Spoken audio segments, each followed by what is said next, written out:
All right, we're back on the record. Does anybody have anything before we begin? Okay, who's our next witness?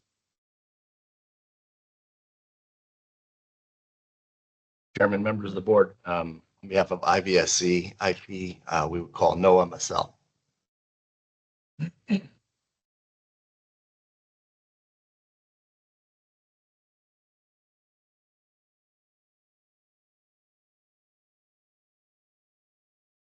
Raise your right hand for me. Do you solemnly swear the testimony you're about to give will be the truth, the whole truth, and nothing but the truth, so help you God? Chairman, If I'm speaking too loudly or too quietly. may I approach a witness with this written Yes. testimony?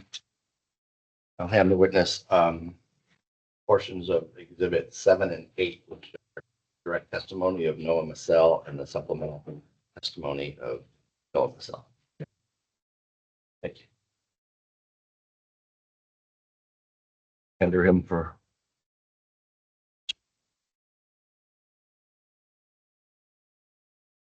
We'll go with, yeah. Mr. Sure, do you want to go first or do you just want us to go in the regular order? I am happy to go first. If there aren't any other direct questions for Mr. Bissell. Petitioner or the applicant have any questions? No direct from you. Mr. Sure. Okay, Mr. Sure. Proceed. Yes, you have no direct questions. my understanding was we were tendering them without direct, so. So it's my understanding that if they're tendering the witness with their stipulated testimony and the depositions, those are all part of the record, is my understanding.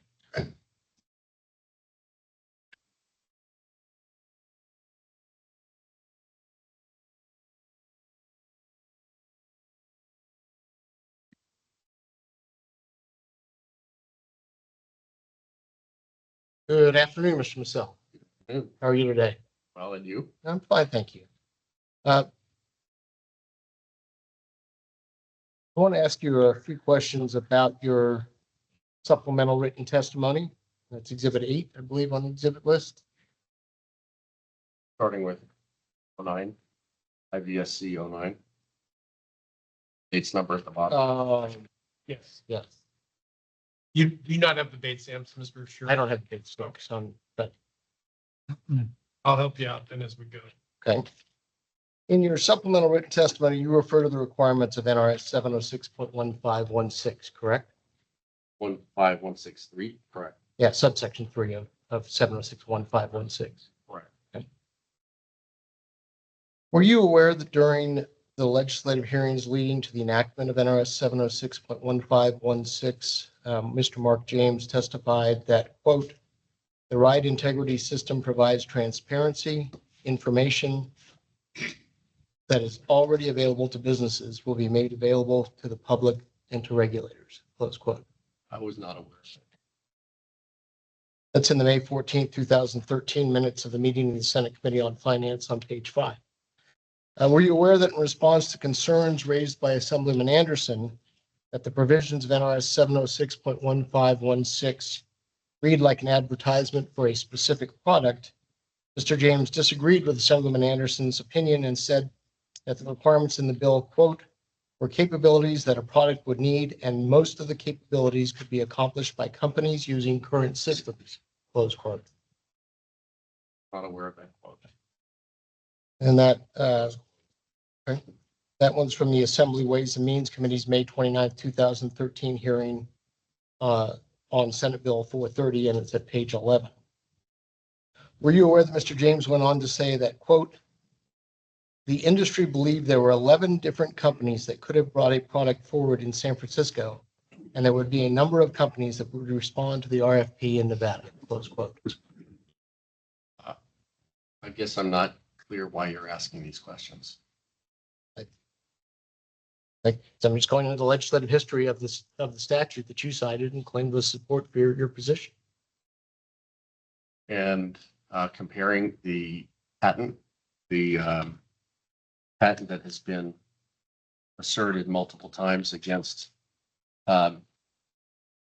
in this action, the 852 patent. The comparison of the patent to the statute seems to be evident.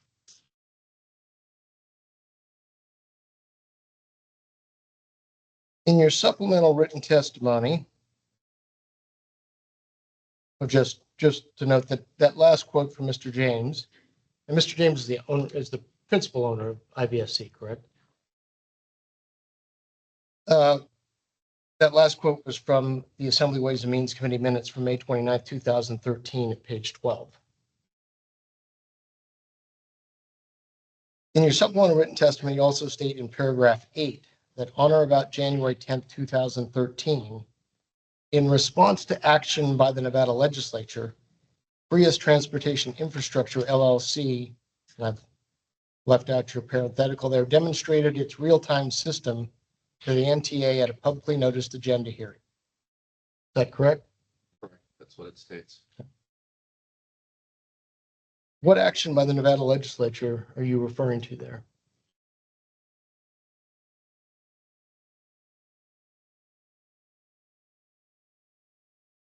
What's the paragraph number you're in? Paragraph 8.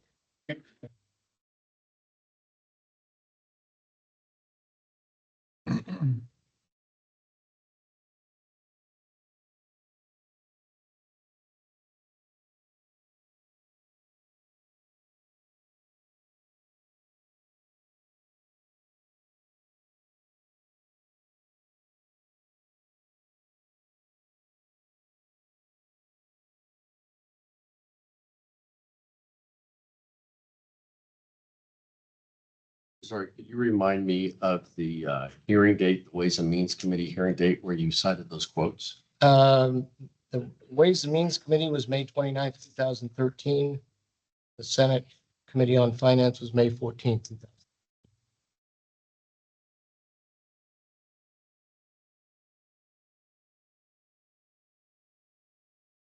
Was the second date? May 14th, 2013 was the Senate Committee.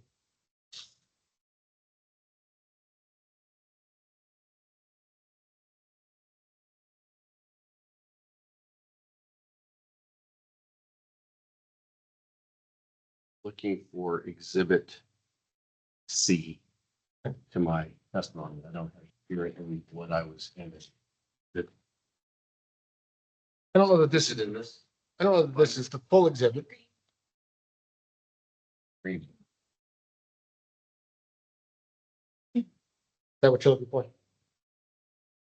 think that's at least the first dozen or so pages of it.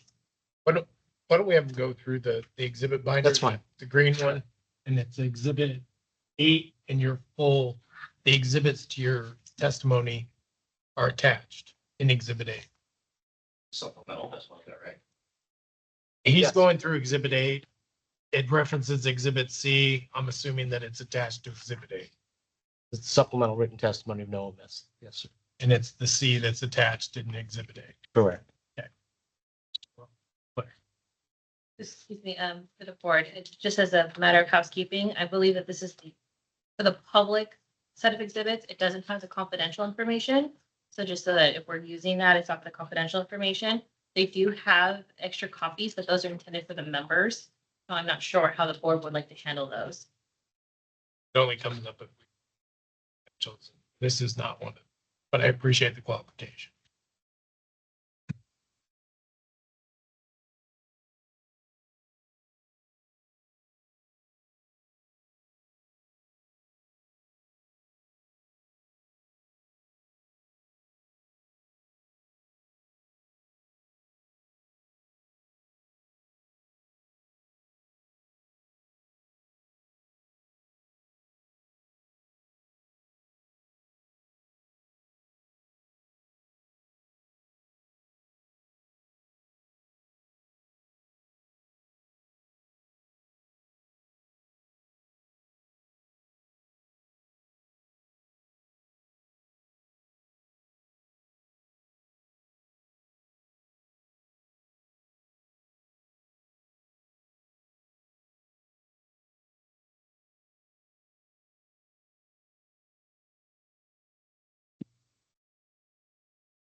So, can you read back the question?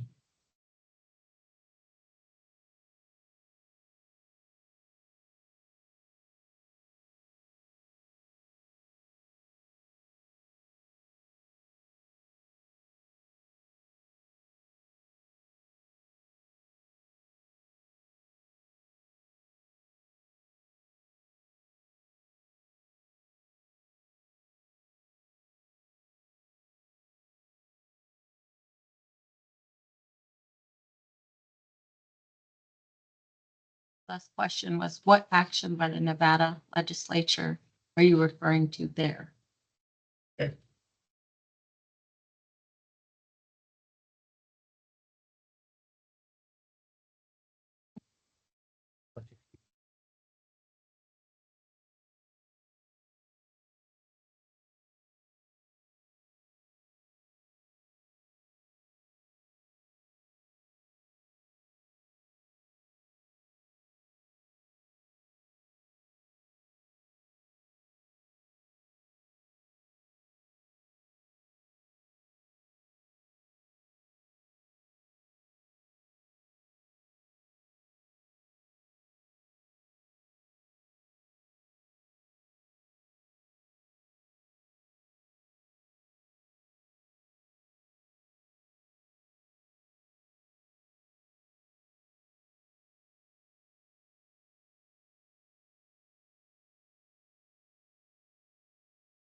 So in the document Bates numbered IVSC 68, which is an unsigned informational order by the NTA held on at a general session held on January 10th, 2013.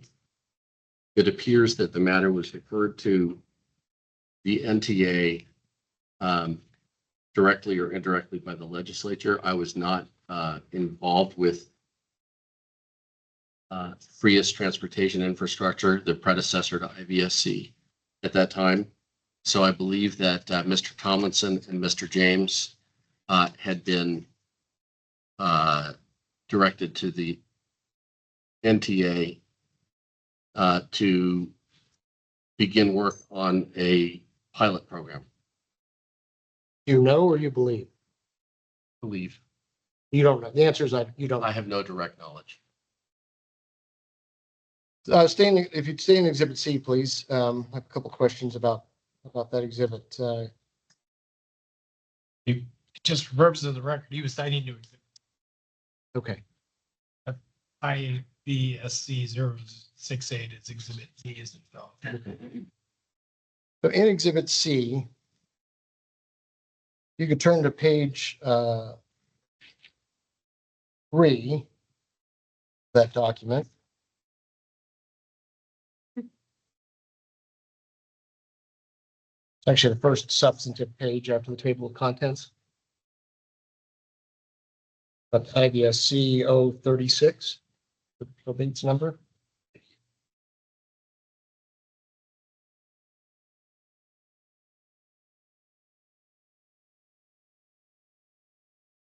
There's a letter here to Chairman McKay of the Nevada Transportation Authority. You see that? You do. In the second paragraph there, very beginning of the second paragraph, it says FTI, which I understand to be Freest Transportation Infrastructure. Is that correct?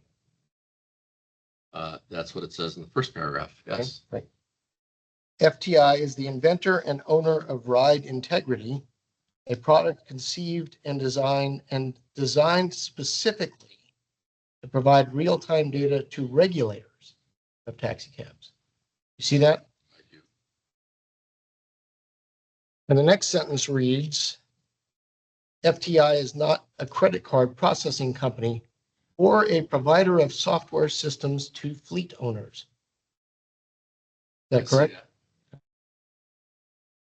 So when ride integrity was developed, the distinguishing feature that was emphasized by Prius transportation infrastructure was that it provided data directly to regulators. Isn't that correct?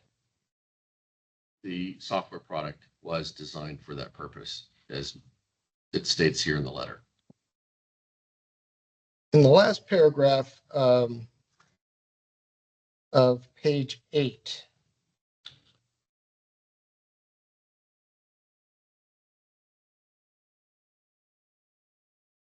I think this is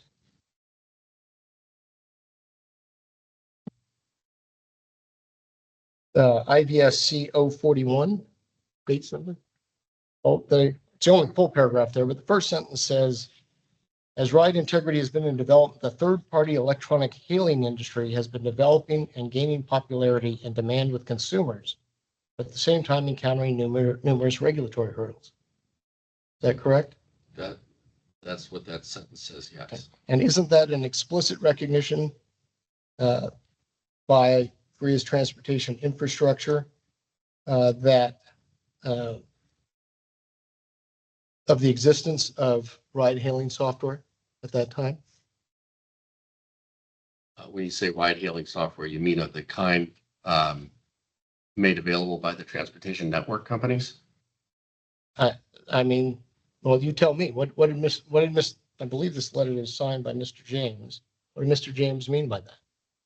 So I can't speak to what Mr. James meant by that in 2013, but I can read the next sentence in that paragraph, which says one of these hurdles is the lack of accountability for these new industry participants for fees charged, service complaints, and other issues that arise for which regulated fleet operators and drivers are responsible. Okay. So that seems to me to be to reflect what we heard earlier today from Mr. Bell and others who pointed out the issue with TNCs like Uber and Lyft. And Mr. Bell testified, and I believe you testified earlier, or in your deposition, that the breadth of the IVSC patents would cover TNC software. Is that correct? It could. That's not the issue that we were pursuing either in the context of the discussions with Captain, the indirect discussions with operators, or as part of our joining as interveners in the applicant's request for adjustment to the fees permissible to pass on to riders. But the fact is that electronic ride-hailing software existed at the time that ride integrity was developed. Early versions of it, like everything else in our lives, things have evolved. So I can't speak for a particular point in time 12 years ago versus what exists today. And do you expect that technology in the taxi industry will continue to evolve beyond today? It very well could.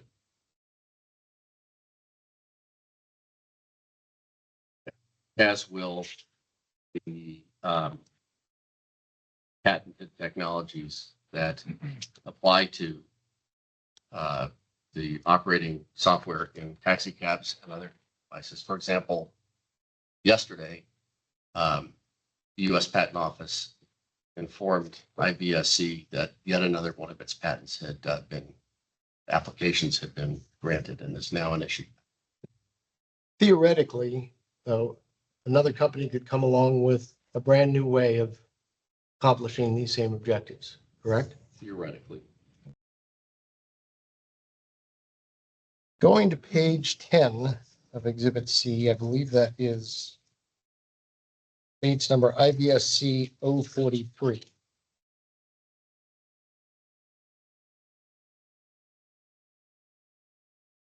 In the first paragraph at the top, it states, and this is starting with the very first line, that one of the most important aspects of ride integrity is that it is regulator focused. You see that? See that? And it goes on to say that, quote, no other tech market player in the FHV industry has this regulator focus, correct?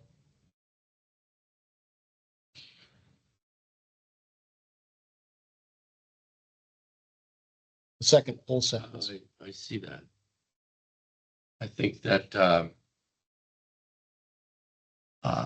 I'm not understanding why you're focusing on ride integrity, since that is not what's being asserted as a patented technology.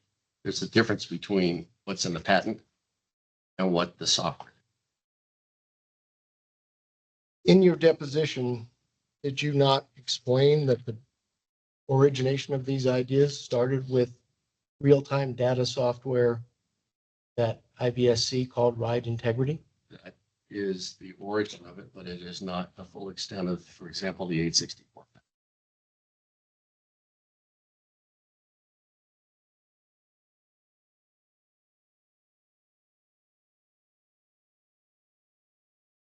In the next full, I'm sorry,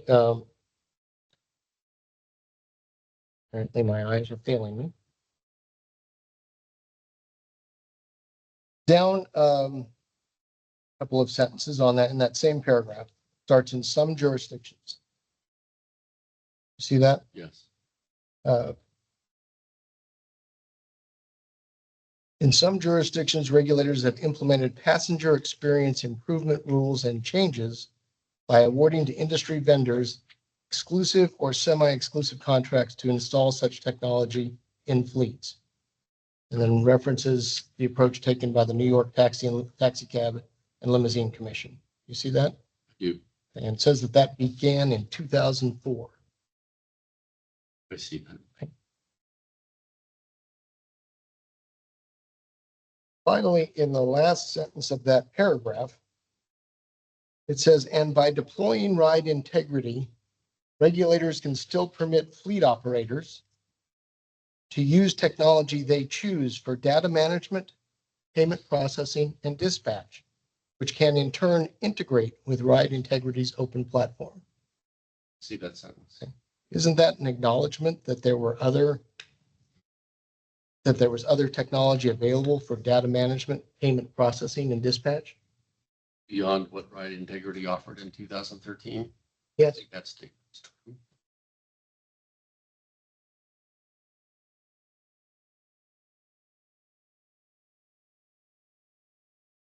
And are you aware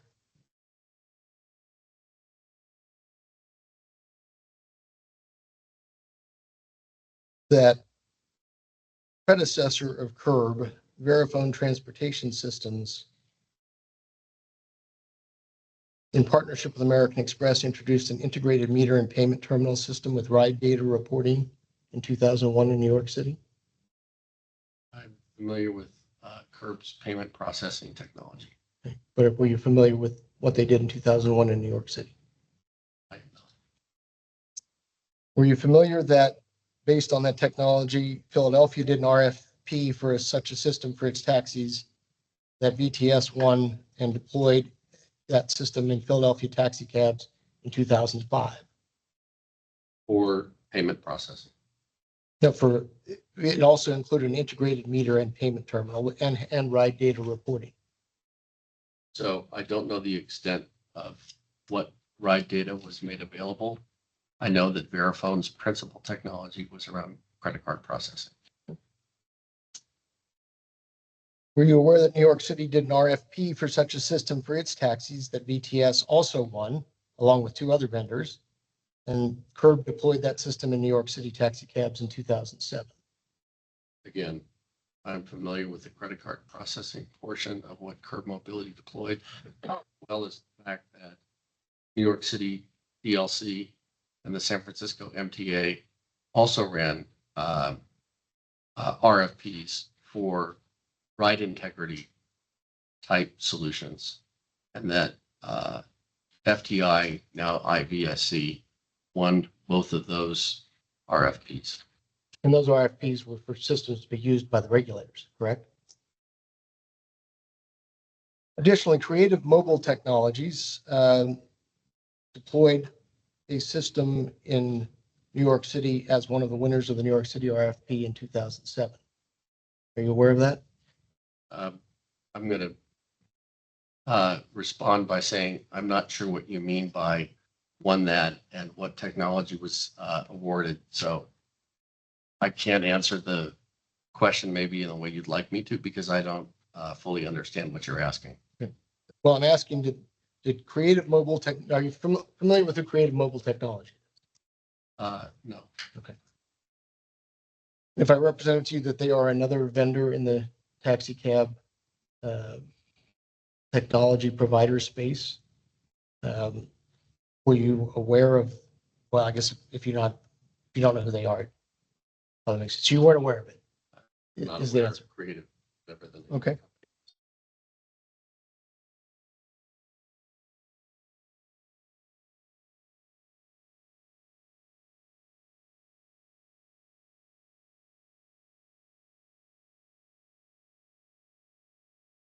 Are you familiar with the fact that Curb offers a smart meter in the Las Vegas market? I have heard that statement. Do you know what percentage of the market of the Las Vegas taxi cab market uses Curb smart meter?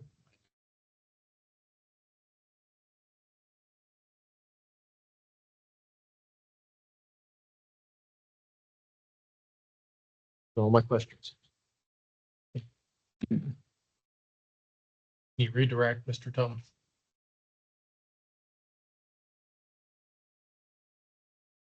Oh, wait, State needs to go. Wait a minute.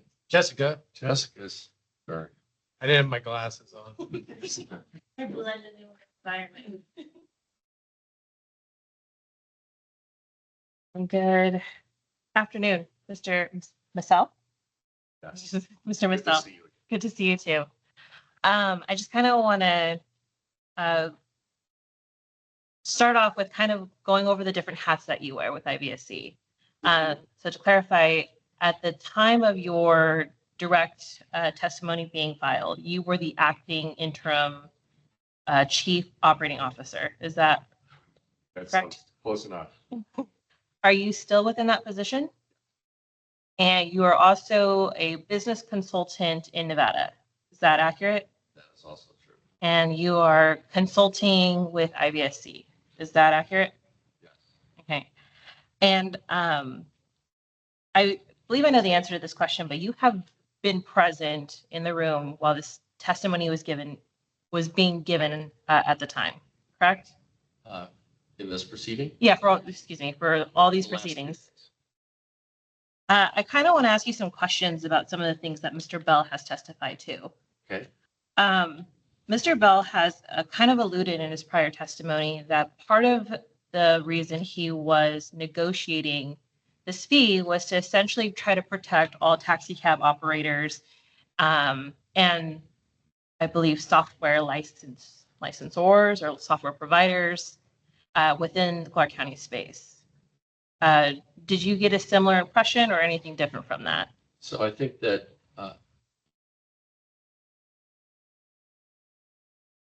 that question deserves a little bit more than a couple of word answers. So let me see if I can try to be complete and transparent with you. Okay.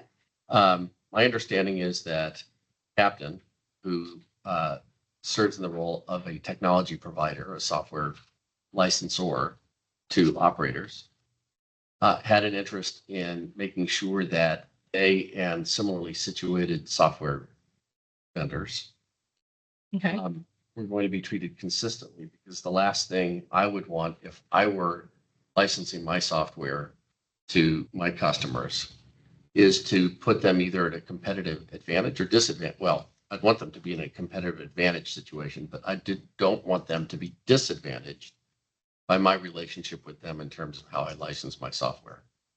So if I'm trying to capture new business, I want to put myself on at least equal footing to all of the other software developers out there who are licensing their software. For example, Curb Mobility or Z-Trips or any of the other vendors who are out there in the marketplace. Their customers who are operators.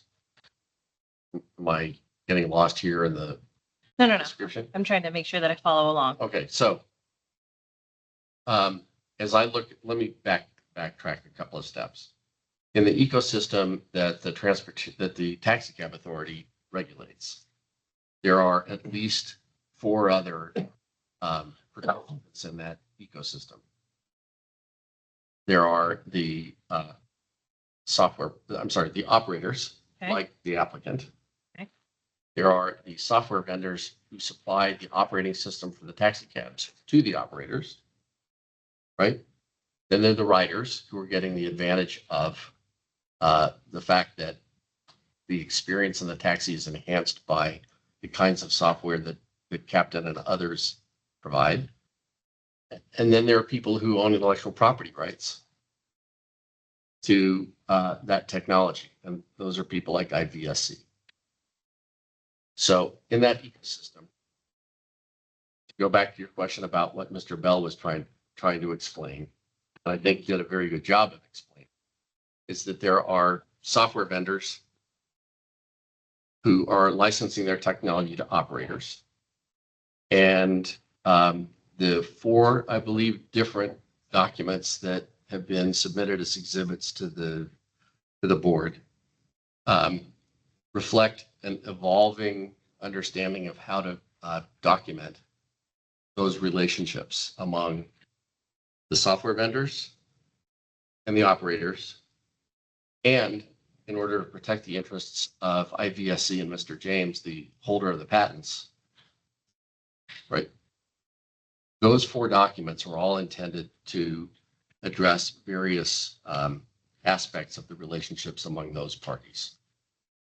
So I think there's probably a follow-up question from you. Yeah, I want to clarify, which four documents are you referring to? Okay, so there was the original draft. I can't remember off the top of my head the exact title of it, but the technology license agreement between IVSC, and the draft was between IVSC and Captain. Real quick, I have an exhibit list. So, and And there's I do a too. book of exhibits I in front of you. apologize. So maybe it will help us to follow along. Sure. I have my copy of that, and it has the Bates numbers on it.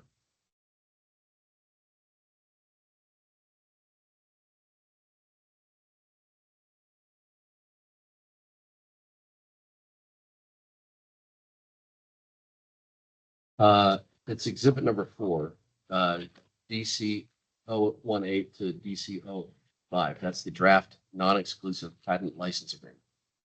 And that the original version of that was negotiated between IVSC and Captain.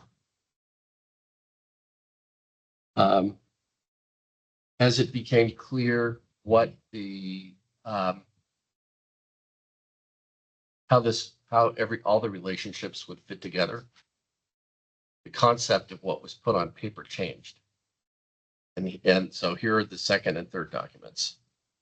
The second document is the I think it's a term sheet of master services agreement between IVSC Captain. Not to cut you off, but would that be something under exhibit 14? Or No, it would would be that different. be So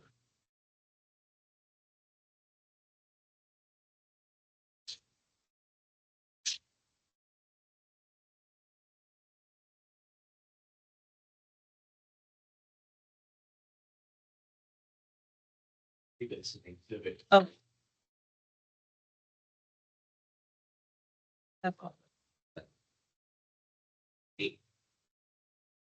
Steve starting at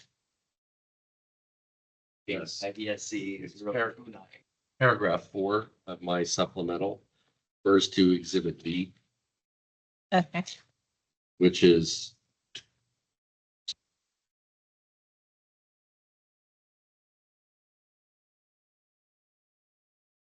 starts on, you say 29? Yes. Yeah, exhibit B, starting on IVSC 029. And this is the proposed term sheet for the master services agreement between IVSC IP and fill in the blank. It was originally discussed with Captain because they were the principal software vendor with whom we were in discussions. And the idea was this would not be unique to Captain. It would be available to any software vendor who was prepared to fill the role described in this proposed term sheet. So that's document number 2. uh,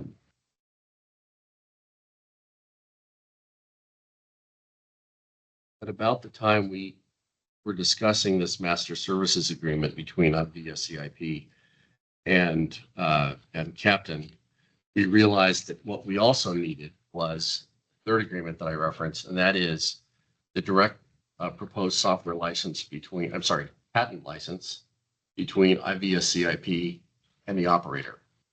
Is that one of the exhibits? It is an exhibit. Let me see if I can find it for you. Or maybe you know what I'm talking It about. was like, is it exhibit 6? But that's a settlement agreement between IVSC and Captain in That's theory. that's a different one.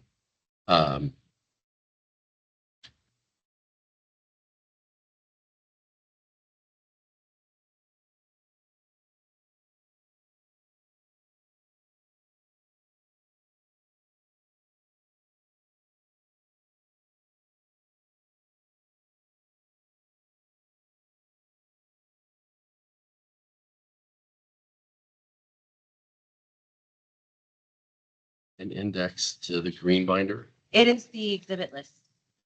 This exhibit. Yes.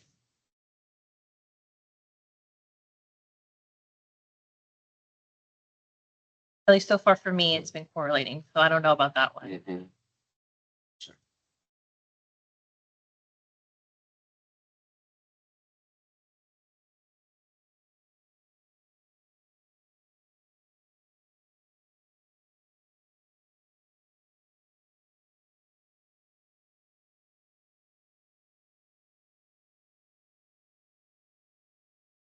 Problem is the exhibits don't have any kind of identifying trailer or other kind of date.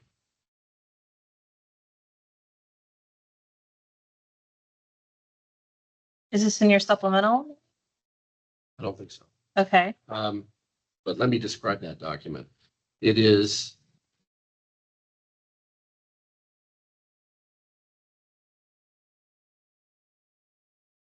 another draft agreement. It's been mentioned either yesterday or this morning.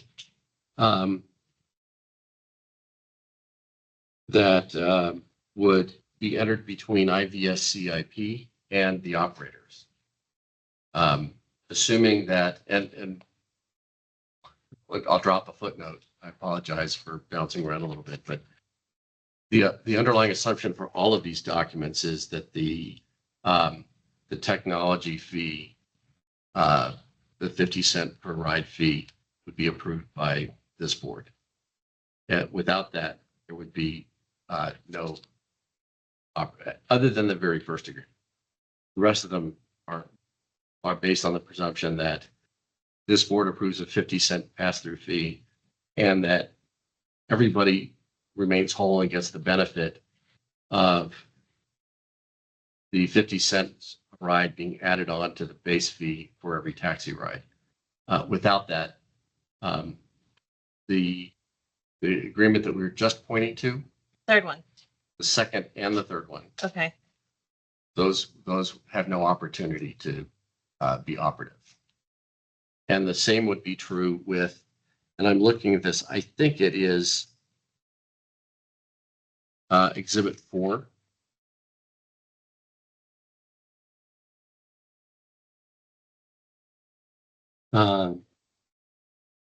Actually, I think Exhibit 4 may be the draft.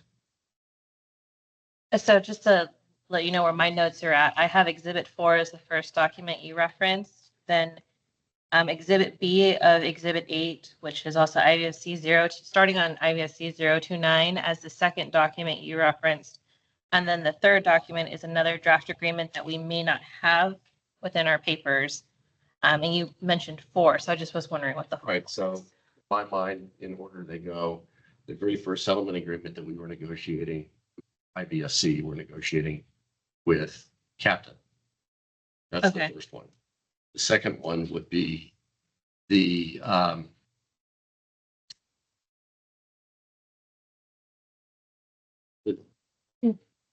draft term sheet for the master services agreement between IVSC and Captain. That would be the second.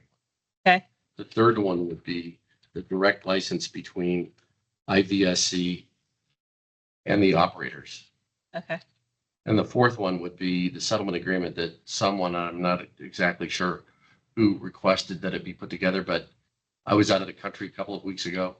And while I was out of town, I was asked to look at an agreement that was in draft form, was going to be submitted to the TA. That would be a global settlement document. And I think it's been referred to previously because it had IVSC. That version, I think, had captain and then a bunch of blanks for different operators that would also sign that settlement agreement. If I reference you to exhibit 6 of that binder, maybe it's that agreement? Yes, this is the fourth agreement. Okay. And this would be, actually, this would be the second agreement, the exhibit 4. Exhibit 4 is exhibit 6. Exhibit 6 is the fourth agreement, Okay. most recent in time. Okay. Exhibit 4, I believe, is the second, second agreement. No, sorry, the third. I apologize for not being better organized coming up here and looking at these. This would be the agreement between IVSC and the operators. Exhibit 4. Okay. There is a term sheet.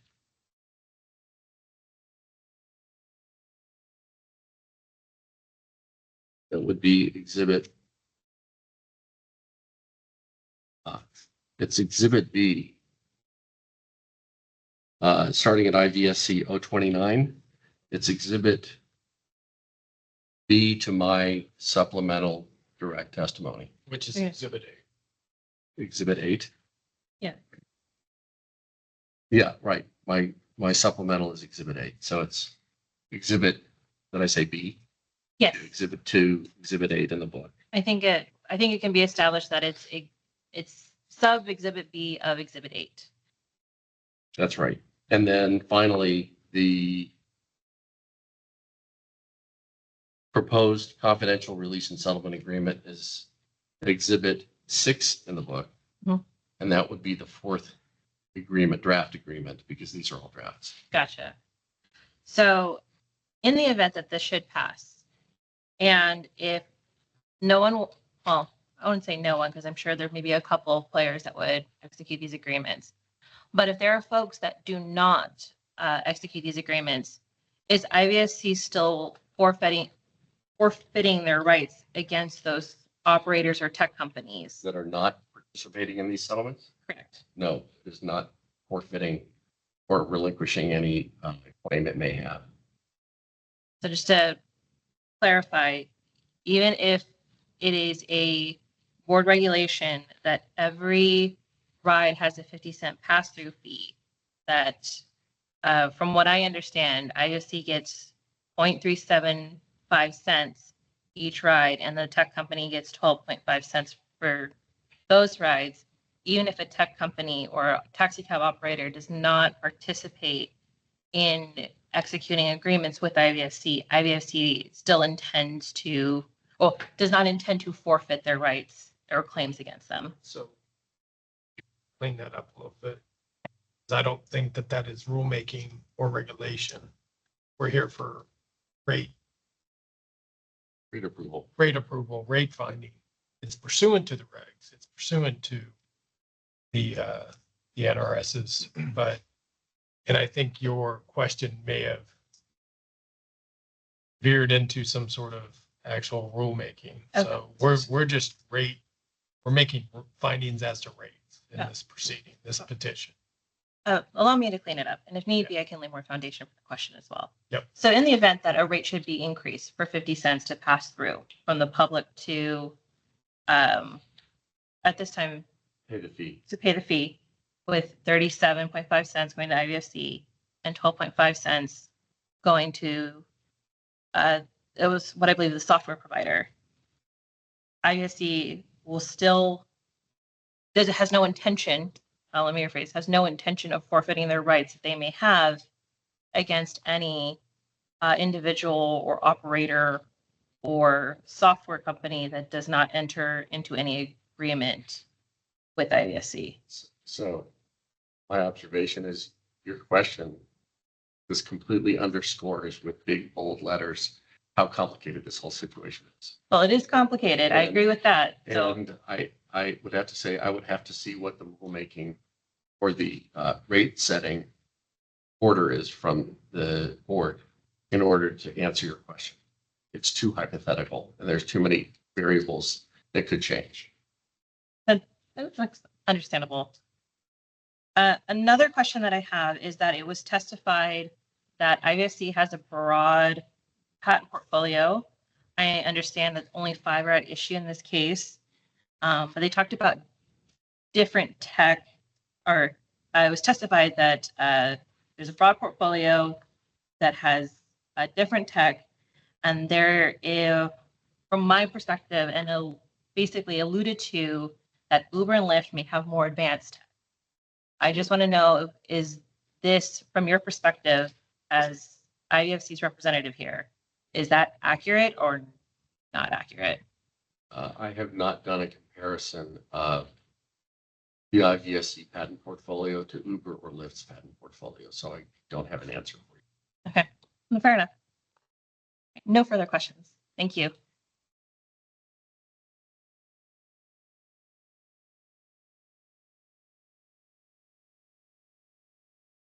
Redirect.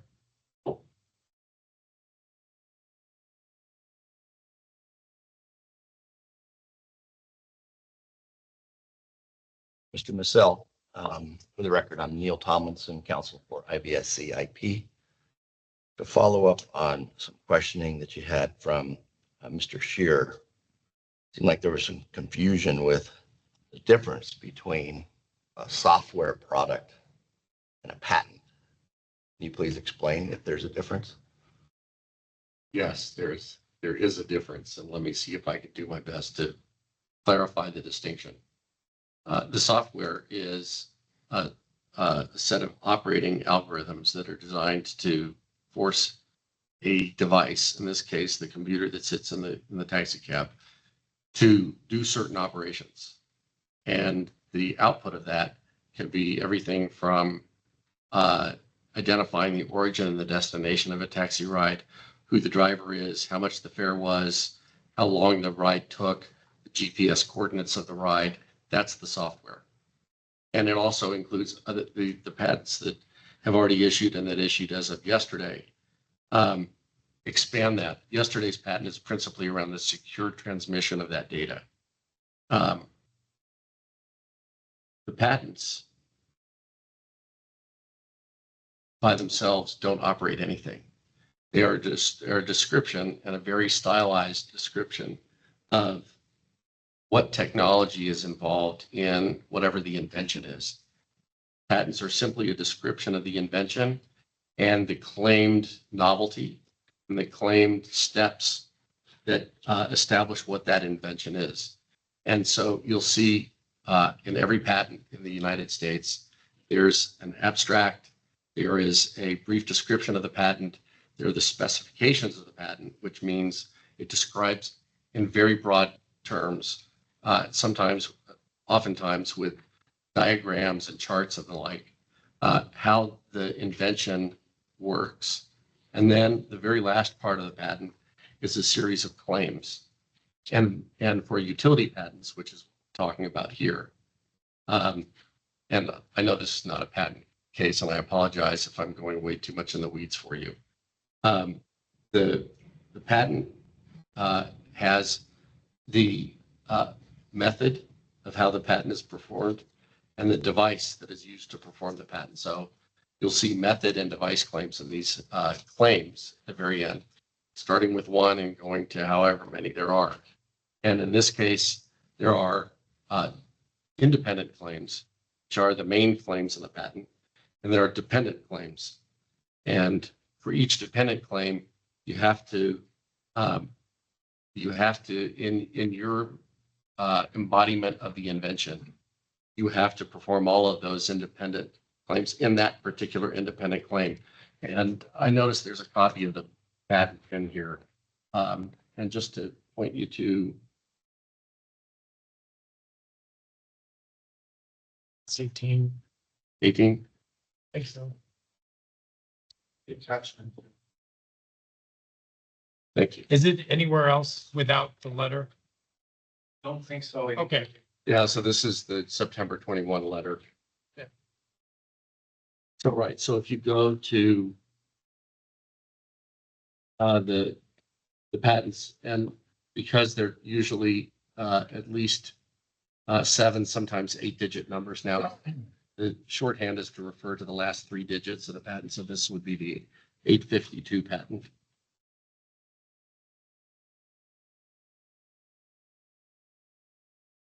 So starting on page KAP 00059, in the right-hand column, it has 28 at the very top of the column.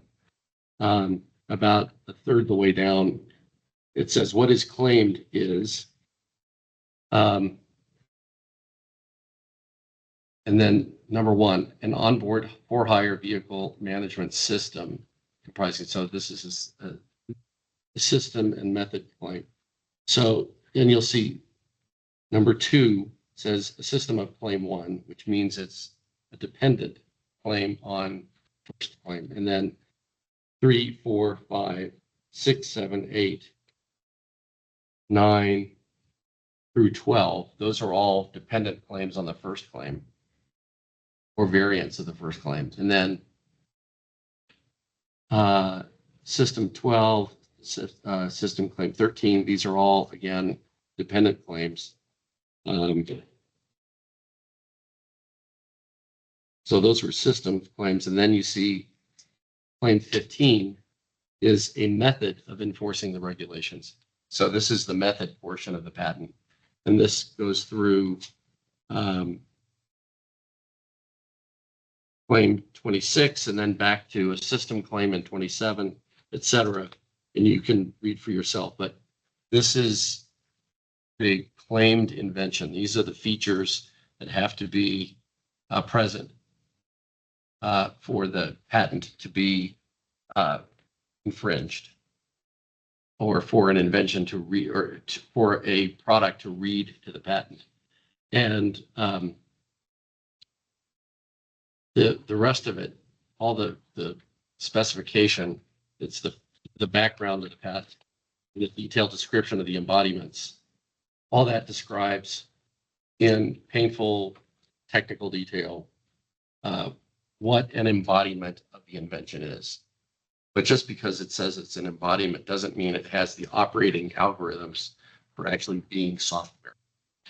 So there is a fundamental difference between how you describe your invention and then how you create your invention in the form of software, like Ride Integrity or any of the other applications out there. So, Mr. Massell, let me ask you a follow-up to that then. Are there companies out there that create software products, but they never get a patent related to those products? Yes, I have worked for some of those. Okay. So IVSC has some software products, but they also have now 6 patents that are inventions that have now been patented and owned by IVSC. The rights to those are owned by IVSC. Correct. And those are overlapping sets. If you think of it as a Venn diagram, you can own the invention, but not have any software that actually embodies the invention. And that's the stuff on the outside of the overlapping sets. And then there's the invention that is also your software. And that's that middle part of the Venn diagram. So if a company that created a software product, and they think it's the greatest taxi software product that's ever been invented, but they don't ever get a patent on it that covers it, but somebody else did get a patent on it, who would have the superior rights in that case? Objection, calls for a legal conclusion.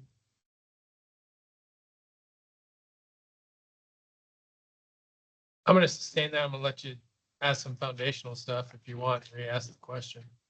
Mr. Massell, what's your background and experience in intellectual property law? I've been practicing various types of intellectual property law for about 20-something years, principally in the role of general counsel and IP counsel for software and other companies in Silicon Valley. one of my companies that was founded by the inventor of DSL had owned both the software and the patent rights to the technology that allows you to optimize the signal on a DSL line. We shared that technology under an NDA with British Telecom that then promptly decided to steal it. So we brought a software patent infringement case against British Telecom in London. We were the first company or the first litigant in the history of UK IP courts to successfully litigate that patent, which applies to software. It was found both valid, one of the criteria, the foundational criteria for getting a patent case approved, and infringed by British Telecom. I've litigated since then probably 10 or a dozen different software related patent cases and have been successful in most, unsuccessful in a couple, but they've included everything from what applies to your cell phone to other communication devices to the whole way that the cellular network operates. And so, it's constantly in the role of kind of the chief IP gatekeeper for a company. You need to decide, where are you going to invest? Are you going to invest in taking a product to market and developing that software to the point where you have customers who want to buy it or license it? Or do you want to spend some of that money with the US Patent Office and try to get a patent right? Because if you get that patent right, that gives you leverage beyond your software, which we were able to prove in the British Telecom case as an example. Mr. Missel, so how many years have you had experience working in the field of intellectual property? Just, the point here is to try and qualify him as an expert. That's not the point. I'm trying to qualify him to answer the question that I had asked. And I can actually ask that a little different way that I think would be non-objective. Well, the question you asked calls for an opinion that can only be offered by an expert. It also calls for a legal conclusion. And Mr. Massell was not listed as an expert. Specific deadline for listing experts and providing experts written testimony. Mr. Massell was not listed as an expert. He's listed as the COO of IVSC, who happens to have more experience in intellectual property law than probably most everyone in the room. And you could have listed him as an expert. Just as COO. Let me try to restate my question. We're going under the local rules under 233B also. And I think Mr. Massell can provide his understanding of the law in this area. And that's where I thought you were going to go, and maybe describe how he's got that understanding. And then we can go down that road. I understand that he hasn't been, and I think the board understands that he has not been identified as an expert witness, and that he is just providing this testimony as a recipient on behalf of one of the interveners. So, and that's how I would take it, I understand, but Mr. Chairman, there is prejudice here, Vice Chairman. Mr. Vice Chairman. There is prejudice here, Mr. Acting Chair. There is prejudice here because of the fact that if he had been listed as an expert in patent law, we may very well have gone out and gotten our own expert to rebut his expert testimony. If he's going to be allowed to testify about what he thinks patent law is and claim to be some type of an expert, though not one listed, there is prejudice to the parties. I think he's a lay witness and can provide that type of testimony. Was he asked questions about his background in his deposition? He was. Okay. So everybody knew that Mr. Massell was a IP lawyer for years. And I get it. If he's not, if your objection is that it's not within the scope of his proffered testimony and or his deposition, that's a different objection. But that is also an objection, but in his deposition, he did not claim to be a patent. He claimed to be a consultant who helps companies monetize their patents. But for the record, I just want to say For that now, I'm overruling the objection. We'll wait and see where he goes with the testimony. I think it's still within the realm of his proffer submitted testimony and his deposition until you tell me otherwise or object otherwise, and we'll go down that road. And I think he can still say that. He can say, it's my understanding that blah. And I'll try to ask a question a little differently that Sure. maybe is not even objectionable. So, Mr. Massell, someone can create a software product, but not go through the process with the U.S. Patent Trademark Office to get a patent. Is that correct? That probably is leading. You can ask him to describe the process. Can you describe the process of, or lack of process of someone who has developed a software product, but yet has not obtained any approval of a patent through patent office? So let me describe for you my understanding where I think you're going and the question you're asking. And it's based on my experience as a licensing professional, not a patent lawyer. Patent lawyer is someone who is qualified to prosecute patents in front of the U.S. Patent Office. I am not that person, but that doesn't enter into my analysis of software versus patents. As a business executive at multiple tech companies, you don't need the patents to go license your software.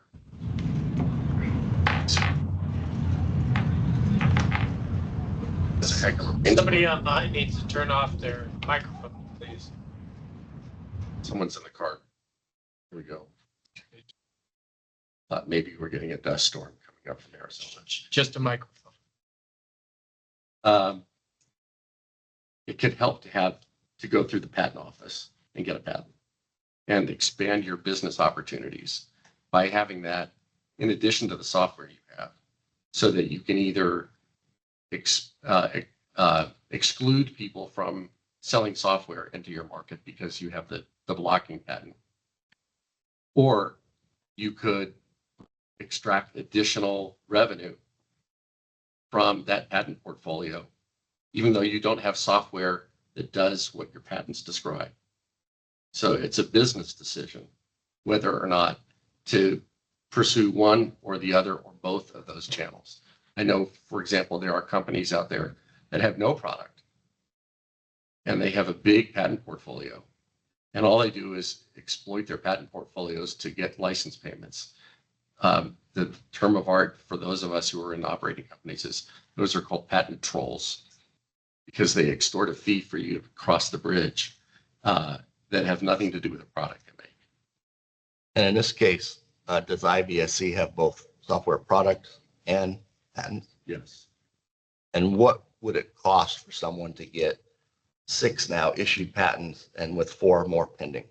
What does that cost? Millions of dollars. And I know from having reviewed this at IVSC, the total cost of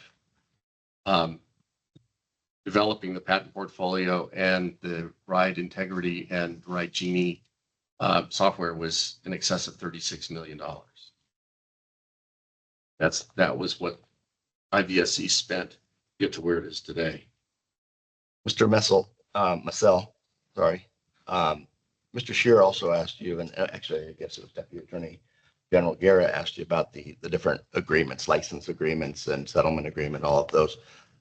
Why is it that IVSC hasn't signed any of those? Can you explain that? Say that again. What haven't they signed? What the proposed draft agreements? Oh, the agreements 4. we talked about. Okay. Yep. Well, I think I said it maybe not very elegantly earlier, and that is that at least the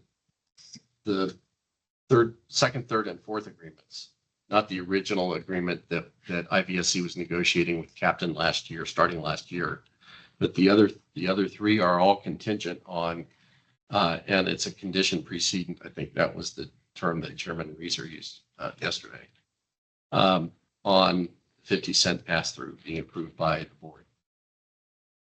Without that, there's no reason to enter any of those.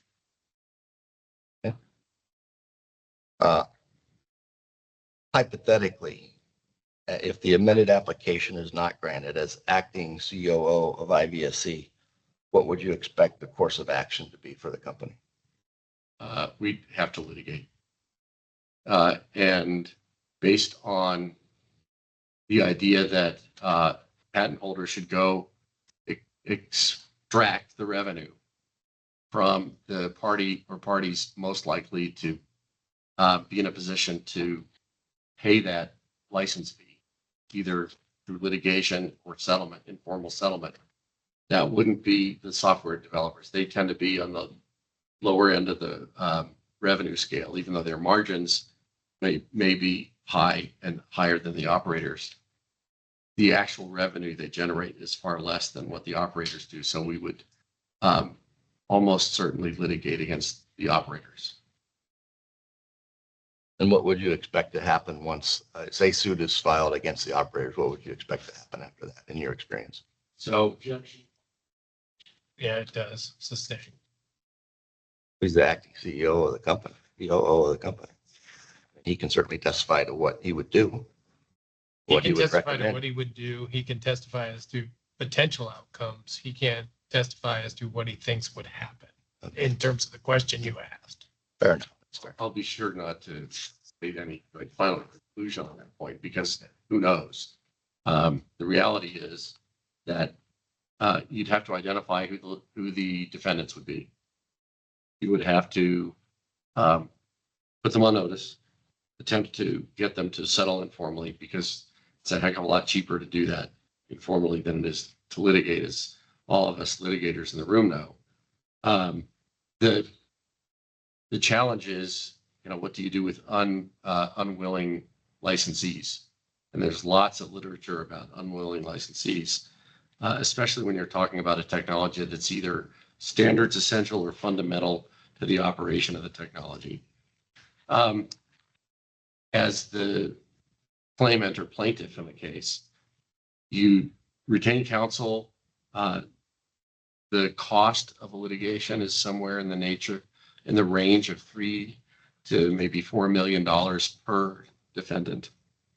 And that's roughly the same on both sides of the equation. The litigation would go on for at least 2 or 3 years, just because of the pace that the federal district courts that have exclusive jurisdiction over patent cases, how that cadence goes. In addition to that, there's there's the defense costs, plus there's the cost of any settlement. And the numbers that are already in evidence are that the total cost of the license for even a 10-year period would be, a 6-year look back period would be in the range of $40 million. That doesn't seem out of range. And that's for a market the size of Las Vegas. So for each litigant, they're looking at whatever their share of the market is. And keep in mind that in litigation, the life of the patent is the duration of the license period. And so we just expanded that by 20 years starting yesterday. So whatever and I'm going to use some very raw numbers here. On average, over the last couple of years, it's been about 1 million taxi rides a month in Las Vegas. Ish. A little higher earlier. Obviously, it's gone down as tourism has declined. But if you take a round number of about 1 million a month, that's 12 million a year times 20 years. That's 240 million taxi rides, if I'm doing the math right. And so at 50 cents a ride, you can do the math. It wouldn't And necessarily it be wouldn't 50 be, cents. so, actually, let me clarify. In my opening direct testimony, I provided a chart. IVSC 002. Which It's- exhibit is your first? It's this first, so it's that 7. That's 7 is. Yeah, it's IVS, it's exhibit 7. So on pages 2 and 3 of that exhibit, the bottom of 2, starting on the next page, That's IVSC 002 and 3. right? there are a range of royalty rates starting at, really, it's 3% in the automotive category, all the way up to 12% in software. And the sources of that data were principally a company called KT Mine, which is a group of DePaul University graduates based in Chicago who have access to literally millions and millions of data sets. There are about 26,000 agreements that they looked at with royalty rates. Not surprising to me. There's nothing that jumps off the page that says, oh, this is in the taxi industry. This is what it would look like. One, because there just aren't that many, in the grand scheme of things, that many patents in the taxi world. And secondly, this is not an area where I think the typical operator in the taxi universe would want to litigate, even with an indemnification from someone like Captain or any of the other operators. And there are a couple of reasons that I'll get to for that. But so KT Mine has this enormous database, and that was the, and there are two other companies, a licensing executives outfit and business valuation resources. BVR, I think, is based in Portland. The other one, no, that's LES, Licensing Executives Society, it's in Portland. BVR is based in Massachusetts. They're principally consultants in these fields, but don't have this kind of database. Sorry, I want to interject because I'm getting lost on where we are with the line of questioning. And I'm sorry. Just- So maybe I could. Sustained as to a narrative. Ask a question. Yeah. Well, the question was about the, anyway, we'll just stop there. That I'll tender the witness. Made the point. Any problem? I had a question or two, what was just discussed. Oh, go ahead. Just had a couple quick questions for you, Mr. Massell. On behalf of IVSC, you testified that IVSC could pursue either Captain or the operators, correct? Yes, those are the options. Is there anything that would require IVSC to pursue just one or the other of those two? In that stream of commerce, yeah. Like I can explain why. If you could briefly. I will be as succinct as I can. I have the occupational hazard of being a lawyer. In patent law, there's a concept that's been referred to in what's been submitted to the board already as patent exhaustion. If you sue a supplier, you can't sue their customers as well. So we would have to make a choice between suing the supplier, that would be Captain or the other software companies, or their customers, the operators. Are you aware of Captain's agreement and the indemnification provision that's been discussed over the last day and a half? I am. Does that provision have any bearing or governance on IVSC as to whether it has to sue Captain versus the operator? It doesn't have any bearing. However, if Captain doesn't have the resources to either pay us directly or to indemnify their customers, then that bank account is empty. And I hope it never becomes empty for their, nothing to do with me. It just, I've gotten to know the executives there and have a lot of respect for them. I would want them to survive. However, if they have to go bankrupt, then the indemnities in those master services agreements they have, they're held out to dry. They are going to have to stand up and defend these cases on their own. Thank you.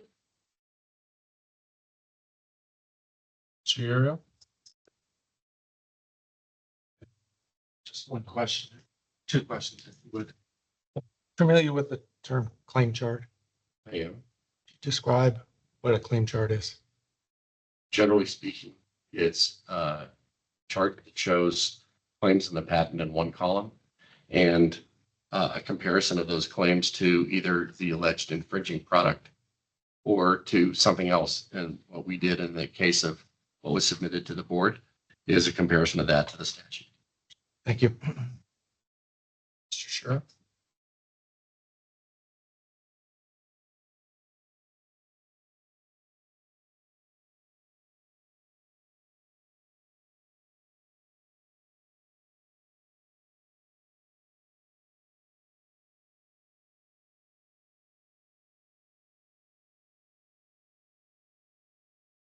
Mr. Massell, once a patent has been issued, is there a process for challenging the validity of that patent? Yes. And you testified a minute ago about KT Mine and LES, Business Valuation Resources. Yes. Do you recall that when I asked you about those in your deposition, you did not recall what they were? All that. Are you an expert in the transportation industry? I would not qualify myself as an expert in transportation. Do you recall when we took your deposition, I asked you about your expertise in transportation? Sure, you'll read back to me the transcript.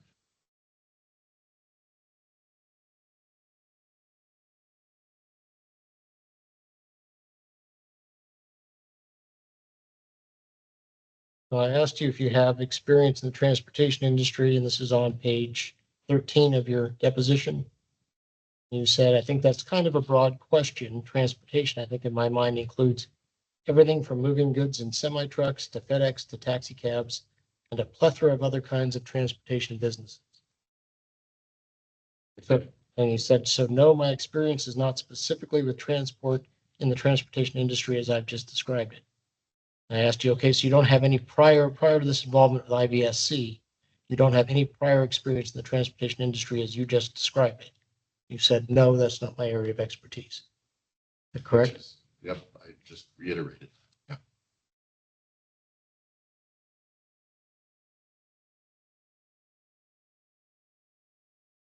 And I think we also discussed that you, part of your compensation with IVSC is a percentage of the revenue received from the patents you work on. That's correct. What percentage is that?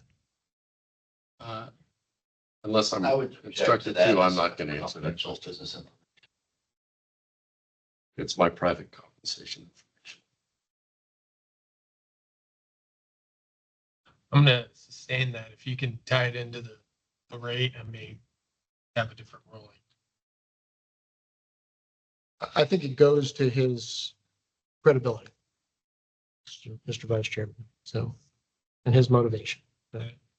And I'm not telling you you can't ask another foundational question. What I'm saying is that that question is not directly related to why we're here today.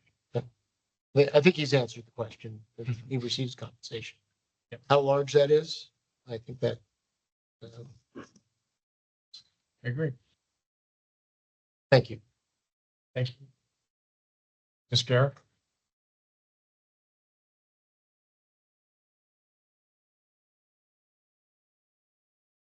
Again, Mr. Massell. I have a couple of questions on some of the things that were brought up with your testimony with Mr. Tomlinson. Full disclosure, I'm just asking for certain points that I can look to, that I can do outside research for myself, because one, we have only so much time today. Two, I kind of need to go to the bathroom, and three, my colleague has my coffee. So right, but so if I cut you off, I don't intend to be rude. I'm not saying that it's not important. That's up to the board to decide, but I'm just forewarning you if that happens. You talked about how the life of the patent can extend the life of the license, which is why yesterday the life of the patent could extend to 20 years. Did I state that accurately? Yes. Do you have a regulation or a legal point of reference that I can look to that has that statement? Yes. Okay. Can you tell me what that is? It's in the patent statute in Title 35 of the U.S. Code. I can't tell you the exact section number, It was modified in the America Invents Act And just, several years ago, and to clarify, the American Invents Act, I believe that was the one from 2012. correct? Okay. And I believe you talked about patent exhaustion as well. I do recall that being part of your deposition. Do you have like a case name off the top of your head or a patent reference, or a legal reference that I can look to get more information on that?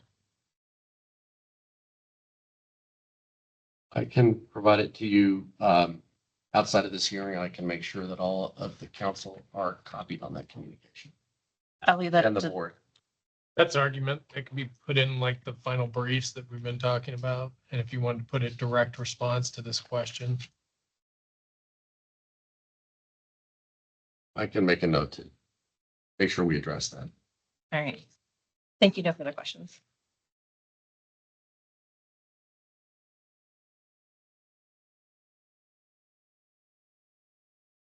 Mr. Tomlinson, any redirect? None. Okay.